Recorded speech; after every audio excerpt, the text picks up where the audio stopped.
Hello friends. तो आज की इस वीडियो में हम बात करेंगे एसएमपीएस वर्सेस ट्रांसफॉर्मर। तो यहाँ पे देखिए, एसएमपीएस और ट्रांसफॉर्मर दोनों ही आप में एक बहुत ही अच्छा चीज है।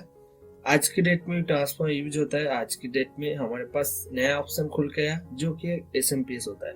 तो एसएमपीएस एक स्मार्ट सिस्टम होता है, उसके अंदर ही कुछ सर्किट होता है जो जो आपका आउटपुट पावर को कंट्रोल करता रहता है। तो इसलिए एसएमपीएस काफी एक स्मार्ट सिस्टम है। लेकिन ट्रांसफर जो होता है वो उतना स्मार्ट नहीं होता, लेकिन उससे भी आपका कोई भी चीज आसानी से चल सकता है और इसका प्राइस भी थोड़ा कम होता है। तो मैं यहाँ पे कुछ पॉइंट पर डिस्कस करूंगा। तो पहला जो है इसका कॉस्ट, उसके बाद इसका सिंप्लिसिटी, और उसके बाद इसका साइज, और एंड उसके बाद इसका एफिशिएंसी, एंड उसका लाइफ कितना दिन तक चलेगा, और उसके बाद इसका पावर, कितना पावर आउटपुट ले सकता है, इससे कितना हाईएस्ट पावर हम ले सकते हैं। तो पहला पॉइंट पर आते हैं। तो इसका पहला पॉइंट है कॉस्ट।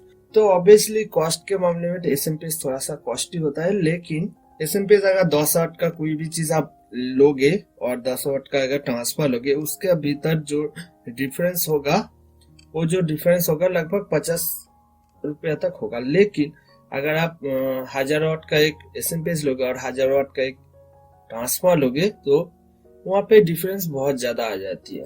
अगर आप बड़ा चीज कुछ बनाना चाहते हो जिसका आउटपुट काफी ज्यादा है, तो उसके लिए आप ट्रांसफर के साथ जा सकते हो। लेकिन ट्रांसफर में आपका वोल्टेज कभी स्टेबल नहीं रहता, ये आपको ध्यान रखना होगा। उसके बाद इसका यह है कि ये कितना सिंप्लिसिटी से हम बना सकते हैं। तो ऑब्वियसली ट्रांसफर में काफी सिंपल चीज है। उसका पावर इनपुट और आउटपुट के हिसाब से, उसका जो टर्न रेशियो होता है उसके हिसाब से आपका आउटपुट निकलता है। तो उससे आपका काफी सिंपल से मैंने एक वीडियो बनाया है जो ट्रांसफर डिजाइन के लिए, तो आप देख सकते हो। तो आप भी आसानी से ट्रांसफर डिजाइन कर सकते हो। वहाँ पे एसी से जो इनपुट, प्राइमरी में जो एसी इनपुट होता है सेकेंडरी में आता है। सेकेंडरी में आप डायोड लगा के और कैपेसिटर लगा के उसका से आपका आउटपुट पा सकते हो। लेकिन एसएमपीएस में आपका काफी कॉम्प्लिकेटेड सर्किट होता है। उसका ट्रांसफर खुद अलग डिजाइन करना होता है। उसका जो सर्किट है उसका स्विचिंग स्पीड वो सर्किट में आपको डिसाइड करना होता है। वो काफी कॉम्प्लिकेटेड एक चीज है। उसका फीडबैक डिजाइन करना होता है, तो काफी कॉम्प्लिकेटेड चीज है। तो ये बगैर इंजीनियरिंग के लिए काफी मुश्किल होगा। लेकिन मैंने एक वीडियो बना है जो कि काफी सिंपल है, लेकिन उसका फीडबैक सिस्टम नहीं है, तो उसका वोल्टेज कभी भी स्टेबल नहीं रहता। तो उसके बाद बारी आती है इसका साइज। तो ऑब्वियसली एसएमपीएस को आप पीसीबी पर बना सकते हो, तो उसका साइज आप किसी भी प्रकार कर सकते। लेकिन हमारा ट्रांसफर पर ऐसा नहीं है। ट्रांसफर में आपका दो ऑप्शन मिलता है, एक ईआई कोड वाला और दूसरा टोराइडल कोड वाला। तो टोराइडल कोड थोड़ा सा हमारा हाई प्राइस होता है, लेकिन उसका वेट थोड़ा सा कम होता है, और ईआई में थोड़ा सा प्राइस कम आता है, लेकिन उसका वेट भी ज्यादा होते हैं। तो उसके बाद बारी आती है इसका एफिशिएंसी। तो एफिशिएंसी के मामले में एसएमपीएस नंबर 1 है। लगभग 90% इसका एफिशिएंसी मिलता है, लेकिन इसका प्राइस थोड़ा सा हाई है। और ट्रांसफर में आपका लगभग 80% एफिशिएंसी मिलता है, लेकिन इसका वोल्टेज स्टेबल नहीं है। अगर आपका इसका वोल्टेज स्टेबल करना है, तो उसके लिए फिर से एक रेगुलेटर लगाना होगा, वोल्टेज रेगुलेटर, जो और भी एफिशिएंसी को घटा देता है। तो उसके बाद बात आती है इसका लाइफ। तो लाइफ के मामले में एसएमपीएस थोड़ा सा कम है।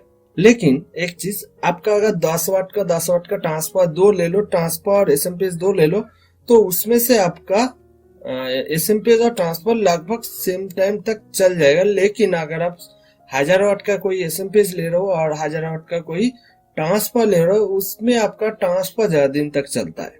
तो ऐसा इसलिए होता है कि ट्रांसफर जब बड़ा आउटपुट होता है, जब उसका वाटेज ज्यादा होता है, उसके अंदर मोटा वायर यूज होता है। तो उसके लिए उसका मोटा वायर में मोटा इंसुलेटिंग कोटिंग रहता है। लेकिन पतला वायर जो लो, हमारा 10 वाट का अगर कोई ट्रांसफर ले लो, उसके अंदर पतला वायर रहता है, जिसके अंदर वो पतला कोटिंग रहता है, जिसके कारण हमारा बड़ा ट्रांसफर पर ज्यादा दिन तक चलता है। तो आप सोच ही रहोगे कि आपका जो घर पर पावर रहती है, जो आपका पावर स्टेशन है, वो ट्रांसफर कितना ज्यादा दिन तक चलता है।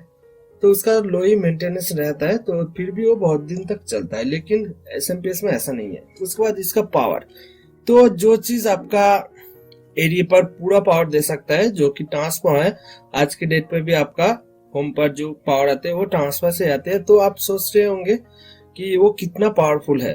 लेकिन एसएमपीएस में ऐसा नहीं है। एसएमपीएस पे आपका सिर्फ होम यूजर्स के लिए एसएमपीएस ठीक रहता है, ज्यादा आउटपुट के लिए एसएमपीएस उतना अच्छा नहीं है।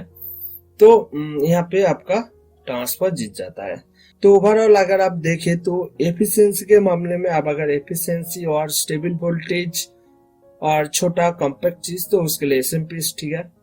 अगर आप कुछ बड़ा चाहते हो, बड़ा ज्यादा दिन तक चलाना चाहते हो, उसके लिए आपका ट्रांसफर ठीक रहेगा। तो दोनों में आपका डिसाइड करना है। आपका अगर मेन प्रायोरिटी है कि आपका स्टेबल वोल्टेज चाहिए और इसका साइज छोटा होना चाहिए, तो उसके लिए आपका एसएमपीएस ठीक रहेगा। अगर आपका साइज में बड़ा तो चल जाएगा और इसका लाइफ भी तो ज्यादा होता है। अगर बड़ा कुछ बनाना चाहते उसके लिए आपका ट्रांसफर के साथ जाना चाहिए, और ट्रांसफर आपका काफी सस्ता भी पड़ता है। तो आशा करता हूँ वीडियो आप लोगों को पसंद है। तो मैंने यहाँ पे पूरी कोशिश की है कि आप लोगों को अच्छी तरीके से समझा पाऊँ। तो अगर कुछ पॉइंट मिसिंग हो गया तो आप कमेंट बॉक्स पर कमेंट कर सकते हो, तो ऑब्वियसली मैं आप लोगों को उसका आंसर जरूर दे दूंगी। तो अगर वीडियो पसंद आए प्लीज एक लाइक जरूर कर देना, और आगे ऐसा वीडियो देखने के लिए मेरे चैनल को जरूर सब्सक्राइब कर लेना। तो आज के लिए इतना ही, बाय।